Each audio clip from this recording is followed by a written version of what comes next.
We are going to move on to 7 Minutes in Heaven and begin with our favorite scene. Like I said, favorite scene, if you have an honorable mention, we could keep it to 2.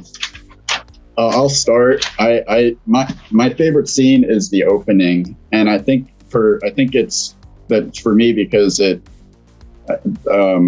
the part of this movie that I think falls short is when the human actors come into play. That's where I think the tone gets lost in the translation from the script to the performance.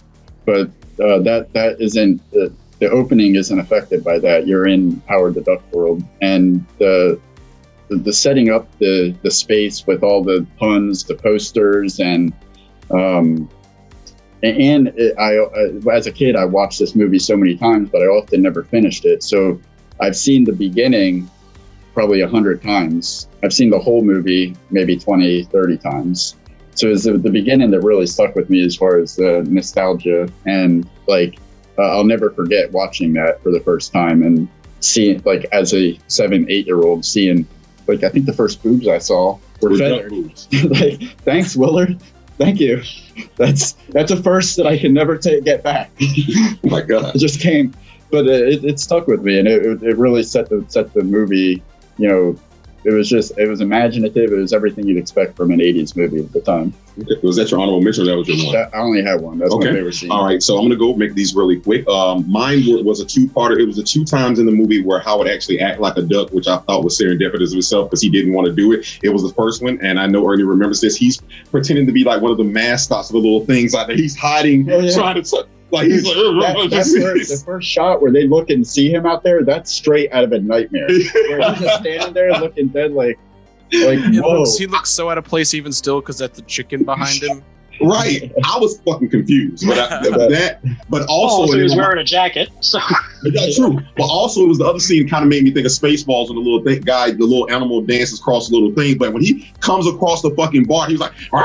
I'm like, what? Oh, Howard's being a fucking duck. Yes, finally. So yeah, that was my number one favorite scene. I don't know I know you guys saw it, but goddamn it, I rewinded it 3 times, and I never thought I'd say that about this film. When that lady says, "I'm gonna find your ass a job," that shit there, that unemployment scene was so fucking good. I meet people like you all the time thinking to come down here and you ain't gonna be working. You're like, all right, yeah. So that right out of her ass. Yeah, that's my fucking favorite scene. I'm sorry. All right, you guys go. That's anybody. Brandon, go ahead. Brandon's like, I really enjoyed. For as weird and as campy as I really enjoyed the airplane scene. Another time when Howard actually acts like a duck is when he lands on the car. He's like, I don't know why I landed on this truck. I just know that I'm nested. And then poof, they hit the duck hunters thing. They got to fly and they knock all the duck hunters out. And then by middle chase, towards the end of the chase scene, cops are shooting at him like he's a duck. And they never make the sitting duck joke when they should have, but it happens. But I did think it was funny. Another nod to George Lucas's. They're flying and the engine blows out. There's fuel flying everywhere, and he just yells at Filzy to go up there and fix it like he's R2. He's like, I don't give a shit, fix it. And he's like, okay. I thought that was pretty great. But that's gonna be that's my favorite scene. My favorite sequence anyway. It actually made sense. Yeah. I think for me, just being such a fan of the Marvel movies and the cinematic universe of it all, and I kept looking for ways. I was like, how could this movie connect back? Could this movie in some way be canon?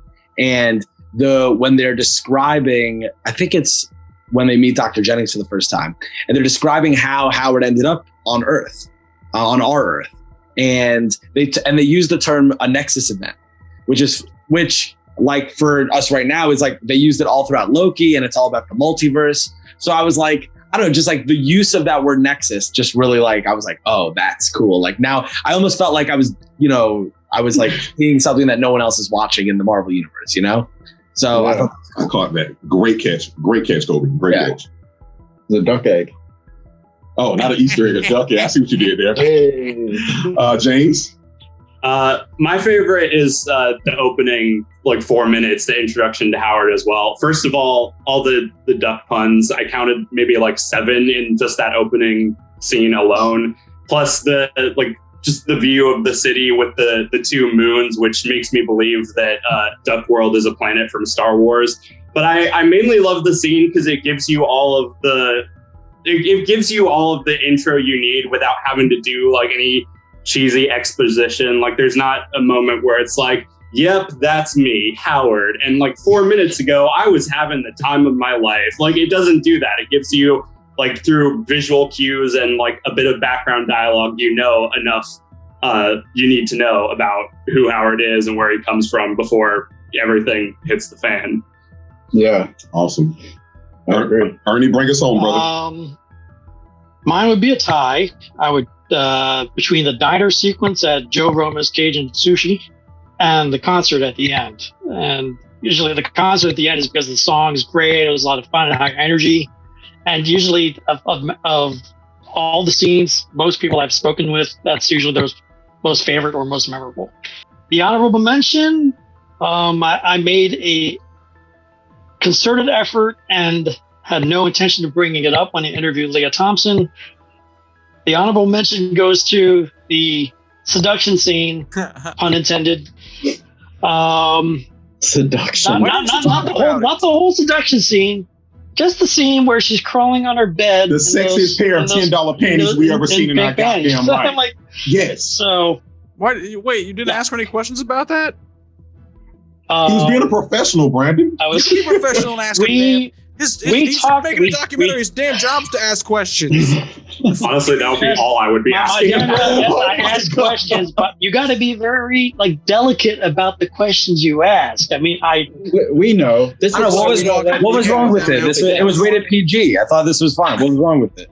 I'd be like, what exactly did they to address tell you? that, we do talk about it, but I do not sit there as like, oh my God, Miss Thompson, you would not believe when I was a teenager, my tongue was hanging on the buttered popcorn floor when I saw that. Like I just she had all the right moves. She did all the right moves. Jesus, yeah.